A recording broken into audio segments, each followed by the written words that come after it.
టేక్మల్ మండలం బొడమట్టపల్లిలో వరి వ్యవసాయ క్షేత్రం వద్ద రైతులకు ఎలినో ప్రభావంపై మండల వ్యవసాయ అధికారి రామ్ ప్రసాద్ అవగాహన కల్పించారు.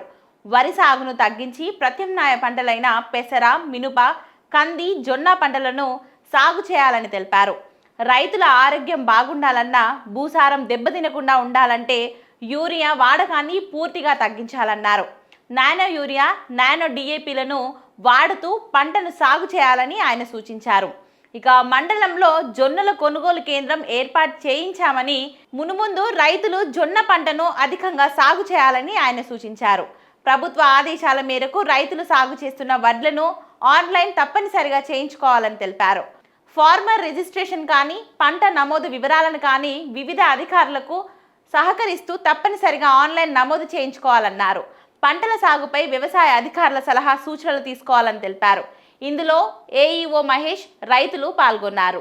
రైతు ఎక్కడ హైదరాబాద్ లో ఉంటాడు, ఇక్కడ ఉంటాడు అనేటోళ్ళు ఫోన్లో చెప్పినా సరే వాళ్ళు చేయడానికి కూడా రెడీగా ఉంటారు.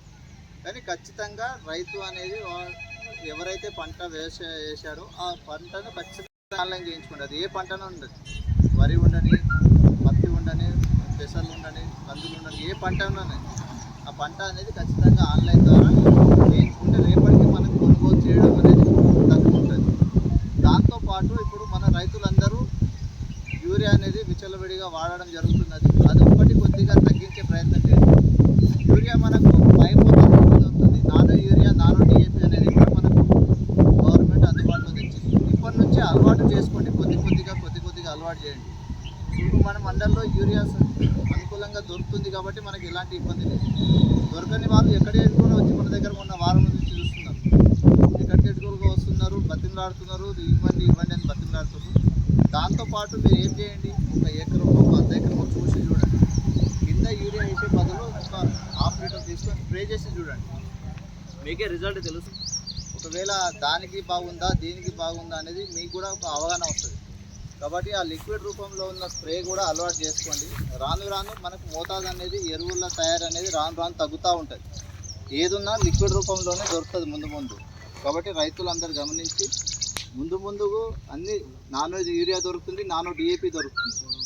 ఎలా ఉంది దాని రిజల్ట్ అనేది కూడా మనకు తెలుస్తుంది. కాబట్టి రైతులందరూ అదొకటి గమనించాల్సింది కోరుతున్నాము. దీని తర్వాత ఈ మెయిన్గా నేను చెప్పేది ఏంటంటే, ఎవరిదైనా సర్వే నెంబర్స్ మిస్ అయ్యి ఫెర్టిలైజర్ యాప్లో మీకు ఎవరైనా సర్వే నెంబర్స్ కనిపించట్లేదు, మాకు యూరియా బుకింగ్ చేసుకోవడానికి ఇబ్బంది ఉంటే ఆ సర్వే నెంబర్ కూడా యాడ్ చేయడానికి కూడా మనకు అవకాశం ఉన్నది. దాని గురించి ఇబ్బంది పడాల్సిన అవసరం లేదు. కానీ రైతులు కొద్దిగా యూరియా వాడకం అనేది తగ్గించండి. మనం విపరీతంగా వాడుతున్నాం. గవర్నమెంట్ ఎంత చెప్పినా కూడా, ప్రభుత్వాలు ఎంత చెప్పినా, అధికారులు ఎంత చెప్పినా కూడా మనలో మార్పు అనేది రావాలి కొద్దిగా. ఇప్పుడు యాప్ పెట్టడం వల్ల ఎకరానికి 2 సంచులు అనేది రావడం జరిగింది. దాంతోపాటు కొద్దిగా తగ్గించుకుంటూ పోతే మన భూమి మనకు సారవంతం జరుగుతుంది, మనం కాపాడదు. ఎందుకంటే యూరియా ఎక్కువ వాడడం వల్ల క్యాన్సర్ అనేది వస్తుంది. మెయిన్ సమస్య అది, క్యాన్సర్కి కారణం అవుతుంది. కాబట్టి రైతులందరూ కూడా గమనించి యూరియా వాడకం ఒక్కటి తగ్గించండి. మీరు మాత్రం యాసంగికి మాత్రం నీళ్ళు మీకు సరిపోతాయి అంటే మాత్రమే వరి వేయండి, లేదా వేరే పంటలకు వండి. అనవసరంగా పంట వరి వేసేసి అప్పటికి ఎండిపోయింది, నీళ్ళు సరిపోవట్లేదు ఇబ్బంది పడే కంటే ఇది చేసుకోవడం ఉత్తమం. మీకు ఇంకా ఆన్లైన్ మాత్రం ప్రతి ఒక్క రైతుకు ముందే చెప్తున్నాం, వరి వేసిన రైతులకు ఎక్కువ